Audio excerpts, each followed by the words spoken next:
Et on se retrouve donc pour cette revue de presse de l'économie.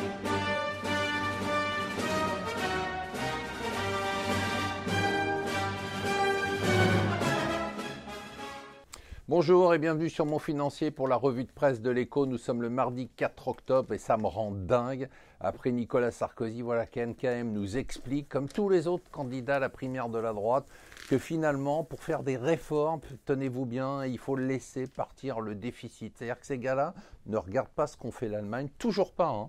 On n'a toujours appris aucune leçon. Nous, on ne veut pas faire d'efforts, c'est-à-dire qu'on veut la relance sans être passé par l'austérité, par la réforme, c'est le nouveau truc.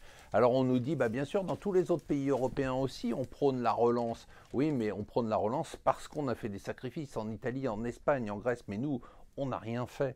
Donc on n'a pas fait ce qu'ont fait les Allemands, on n'a pas fait ce qu'ont fait les pays du Sud, mais on veut la relance sans être passé par l'austérité, par la réforme. Aucun accent churchillien à attendre dans cette campagne. On va raser gratis. L'autre truc qui m'énerve, c'est bien évidemment ce sauvetage de Belfort, c'est-à-dire il y a 6 613 000 chômeurs et on ne fait rien, mais on s'excite pour 400 emplois à Belfort.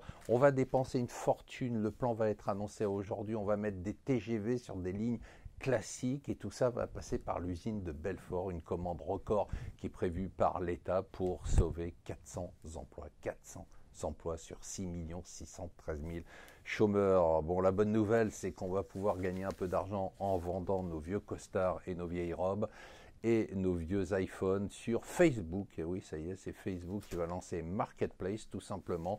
Ça va concurrencer eBay directement et Le Bon Coin. Alors, ça aurait pu être drôle, mais ça n'est pas drôle. Kim Kardashian qui se fait braquer, on vous disait hier, c'était la nouvelle du jour. On ne s'est pas trompé, on n'a parlé que de ça toute la journée.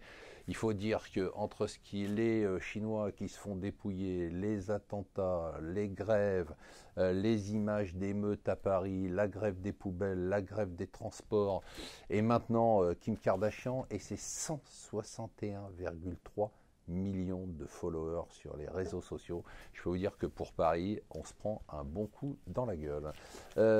En Colombie, c'est un peu le désarroi total, on ne s'y attendait absolument pas. Donc l'accord de paix avec les FARC n'a pas été ratifié par le référendum.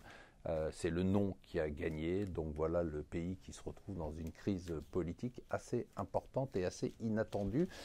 Et enfin, triste aussi, les boutiques de prêt-à-porter, il y en a de moins en moins, leur surface se réduit, les ventes sont en baisse, surtout dans le vêtement féminin. La faute à qui? La faute aux grandes enseignes, la faute à la baisse de fréquentation, la faute aussi à l'e-commerce, bien sûr, mais de façon générale, les Français, contrairement à leur gouvernement, eux, font attention à leurs dépenses.